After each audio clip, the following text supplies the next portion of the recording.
다음 사회복지 조직의 기능 중에 휴먼 서비스 생산이 있습니다. 휴먼 서비스와 연관성 있는 것은 바로 조직이론 중에 인간관계론과 연관성이 있습니다. 휴먼 서비스, 대인 서비스이기 때문입니다. 생산에 따른 특성으로 옳지 않은 것은입니다. 자, 이것을 제가 바꿔드린 것은 답을 찾기 쉽게 하려고 하는 거예요. 자, 인간관계론적 구조, 휴먼 서비스 생산은 유연한 구조가 필요합니다. 융통성이 필요하다는 거고요. 서비스의 통합이 필요하고요. 사람을 기반으로 하는 인본주의입니다. 그 다음에 참여적인 기재, 이게 민주적입니다. 민주적이다 이렇게 보시면 됩니다. 자, 인간관계론적인 요소는 이 네 가지 요소를 모두 다 가지고 있고요.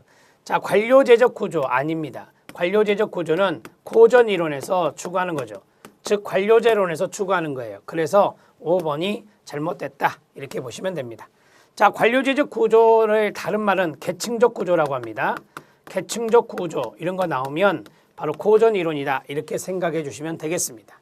자, 29번의 답은 5번입니다. 이거는 2011년도 9회 이전에 나왔던 기출문제 하나입니다. 자, 30번 문제 들어갑니다. 다음은 슈퍼비전의 역할 중에서 무엇이냐라고 하는 거예요. 자, 보시면 지지적 슈퍼비전이 있고요. 행정적 슈퍼비전이 있고요. 교육적 슈퍼비전이 있습니다. 수직적이나 수평적은 의미가 없고요. 자, 여기 있는 지지와 행정과 교육, 이거는 카두신이 말한 슈퍼비전의 기능 세 가지입니다. 이렇게 해서 정리하시면 돼요. 1, 2, 3번 중에 답이 있겠네요.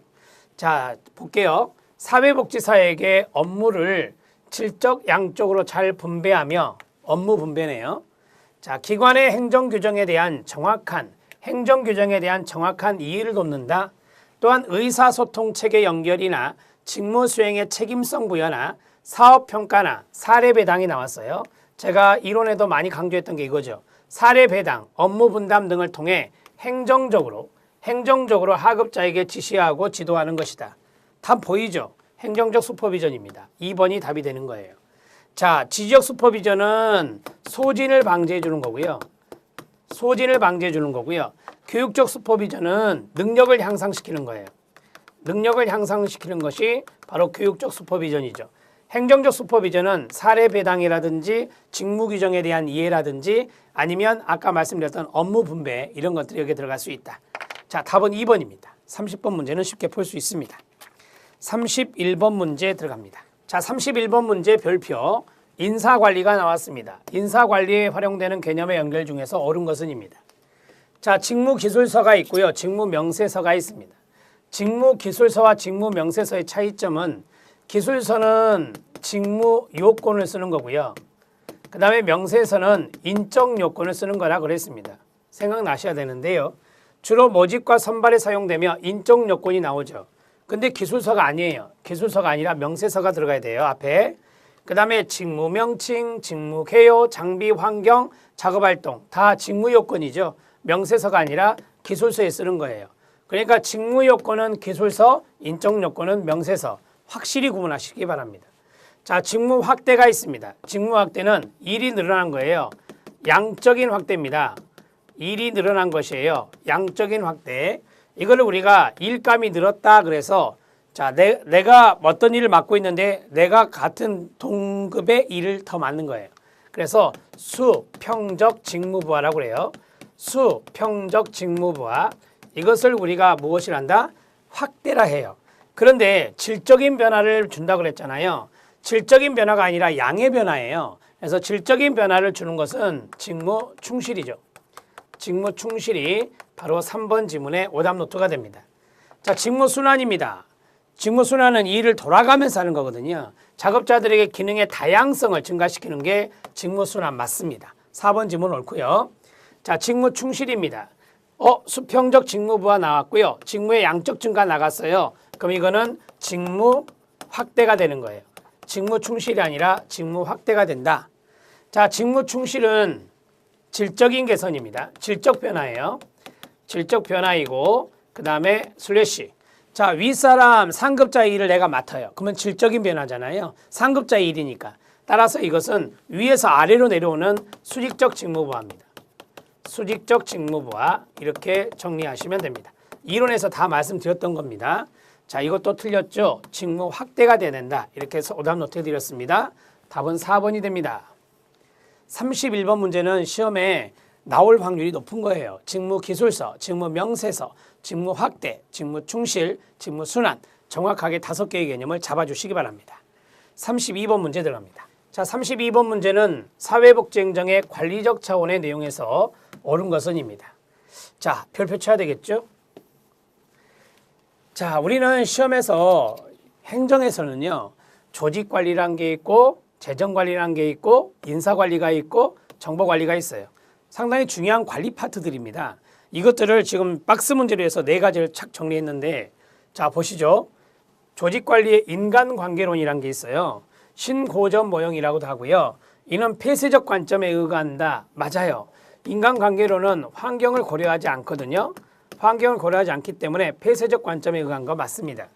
재정관리가 있는데요. 기획예산의 경우 사회복지기관은 프로그램에 단위원가가 나와요. 단위원가 기획예산 안 맞죠.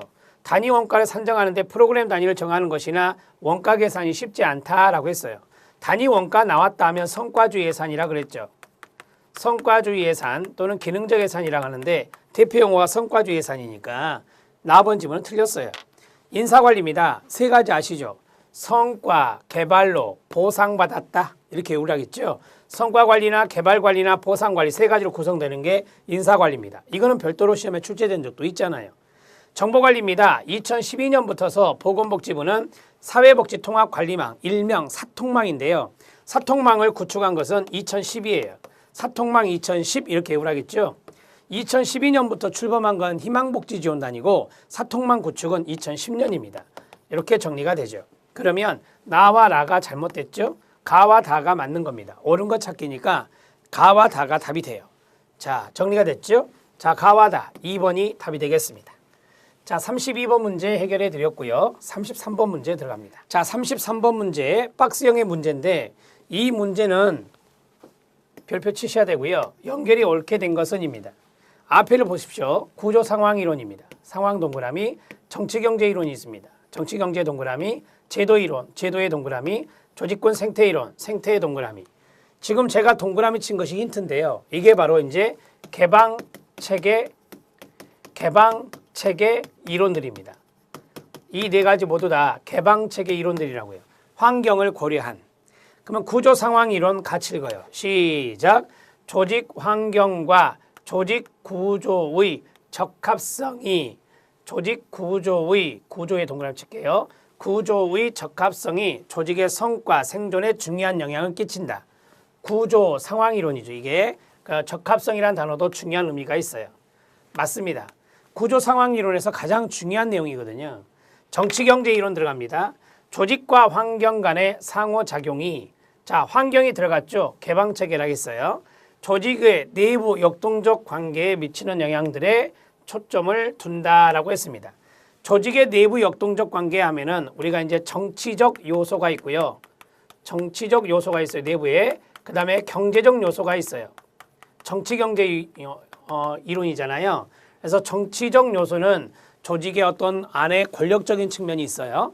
그다음에 경제적인 것은 조직의 생산적인 부분이 있어요. 이러한 것들이 내부 역동적 관계 이렇게 되는 거예요. 그래서 정치경제이론은 이런 것들의 관계적인 측면을 서로 강조하는 것이 바로 정치경제이론입니다. 또한 정치경제이론은 자원의존 이론과 유사합니다. 자원의존 이론과 유사하다 이렇게 정리해 놓으시면 좋겠습니다. 자, 그다음에 다 들어갑니다. 규범이 나오네요. 자, 규범이 나오면 제도라고 말씀드렸죠. 제도 이론은 조직의 규범과 조직을 둘러싼 제도적 환경이 조직의 특성과 형태를 좌우한다는 점을 강조한다. 자, 규범이 나오면 제도 이론 이렇게 정리하시면 돼요. 맞습니다. 자, 조직군 생태 이론은 환경의 조직 선택입니다. 쉽게 말하면 조직에 살아남을 건가, 조직이 쇠퇴할 건가를 선택하는 것은 환경이 한다 그 말이죠.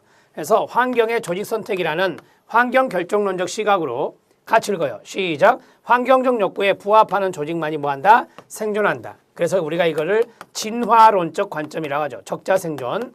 진화론적 관점을 취하고 있는 것은 조직군 생태이론이다. 이렇게 가르쳐드린 바도 있습니다. 맞습니다. 모두 다 맞습니다. 자, 이런 지문들은 여러분들이 잘 알아놓으셔야 돼요. 각각의 개념이니까 정리가 됐으면 좋겠습니다.